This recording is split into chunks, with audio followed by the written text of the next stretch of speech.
Okay, so you're probably hearing the fans. It's very hot here, and it's late at night, and it's still hot, and I'm wearing my shirt, so bear with me on the noise.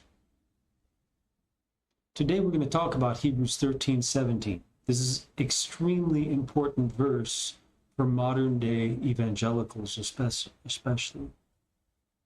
I'm going to give you a translation from the rooted word. Here it is, Hebrews 13:17, the rooted word, Common English Edition.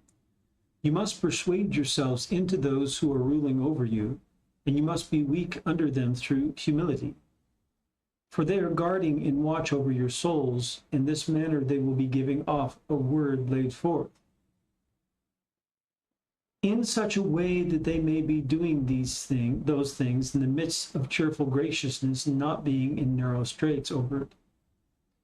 For that would be without a loosening in the end in you. Now notice the punctuation in here that identifies what parts go together. So there's this interlocution that talks about those who are ruling over you and how they are related to your souls and what they must give in the end. For they are guarding and watch over your souls. In this manner, they will be giving off a word laid forth.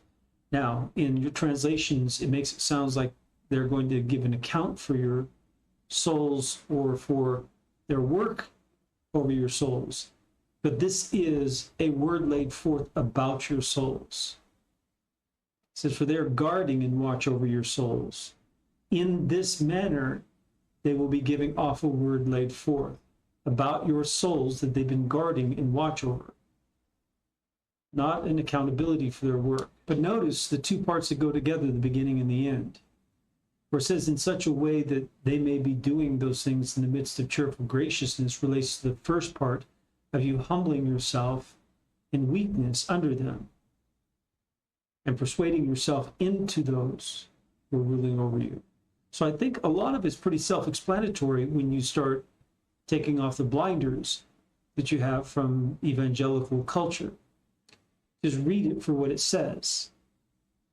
You must persuade yourselves into those who are ruling over you. It's not the ruler's responsibility to gain your admiration of them in order for you to recognize them as leaders.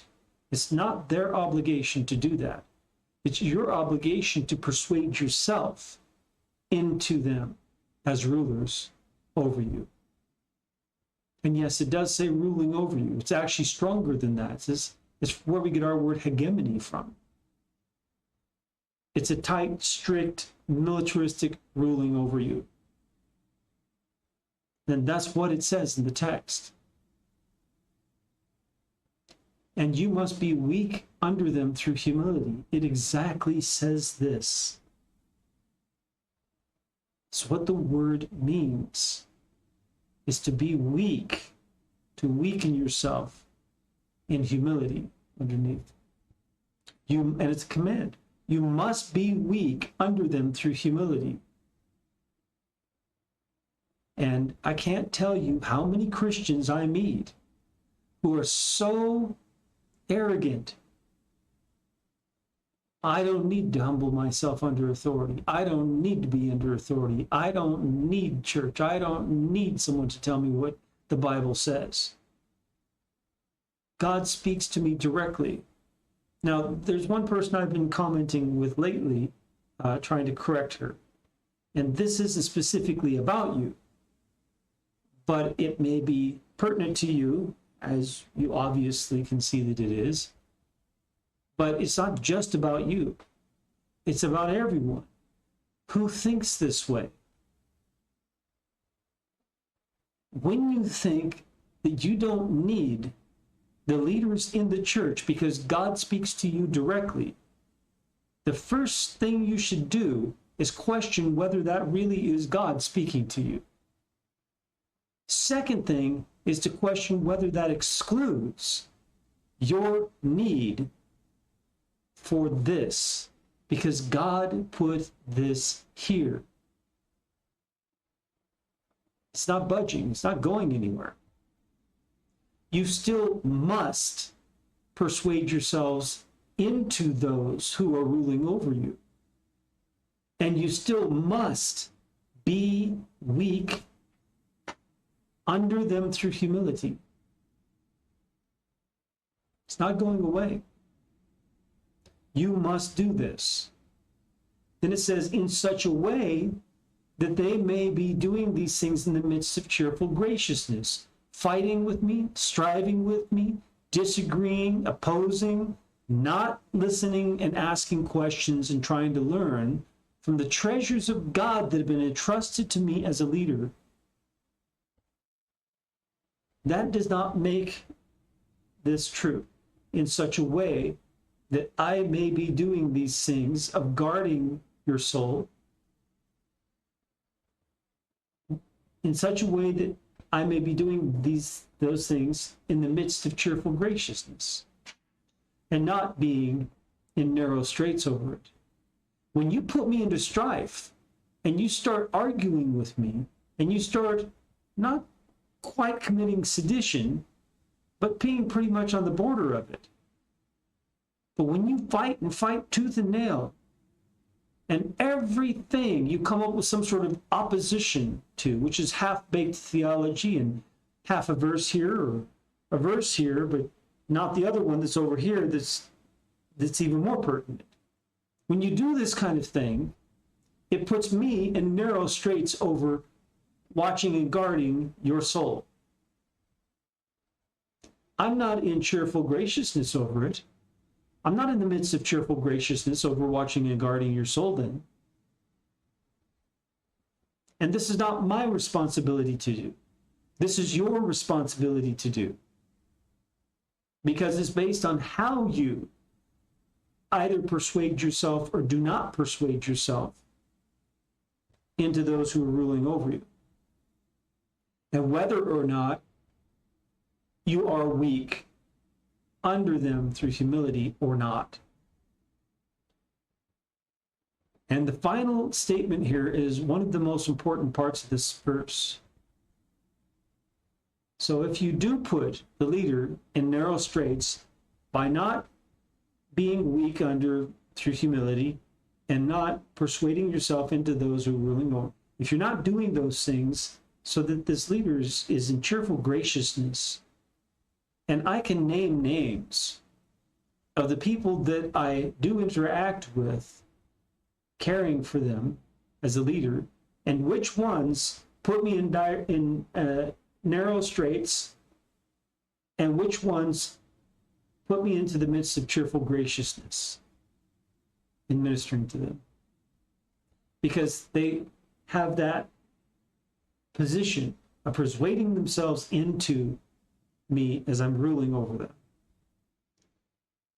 As I am guarding and watching for their souls, and they definitely know that that's the case. They can tell stories of their souls being spared and saved from death. And if you will let me do that, I'll do the same for you. But if you put me in narrow straits over it, and you refuse to be humble under, and if you refuse to persuade yourself into me as I'm ruling over you and caring for you and watching out and guarding your soul, then you'll never have that. It won't happen for you. And this last statement will be true of you. For that would be without a loosening in the end in you. This is hinting towards Jesus and what we talked about him being the lutron, the tool for loosening down sin from us. And in the Lord's Prayer, that if you do not forgive, send off from yourself to them, your brother, your Father will not forgive you. He will not send off to you your debts, your trespasses. There's not a loosening off then in the end for you. How you relate to leadership affects your final destiny and salvation.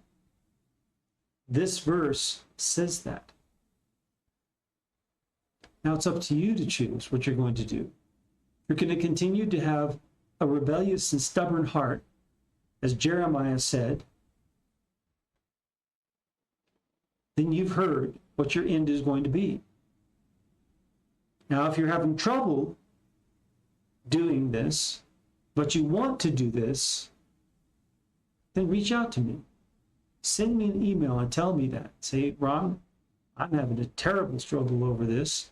I know I should do this, but I just find it hard to find a bone in my body to do it. And then we can discuss it, and I can be praying for you. Write to me at ron.craig@therootedword.com. Drop me a message, and I'll reply. Now you know what this says in the testimony of God, and you now must obey it. If you don't do it, then knowing it doesn't mean anything. I mean, it means one thing, and that is that you're going to be held accountable for it. That if you don't do it, then that last statement is true of what's going to happen to you.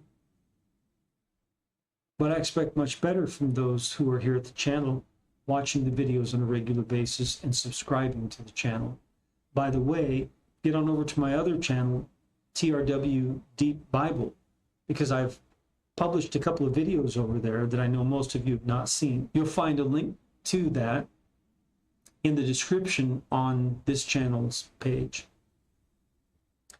If that's hard for you to find, you can just type into the YouTube search TRW Deep Bible, and it'll be right there. May the Lord bless you as you seek him with all your heart.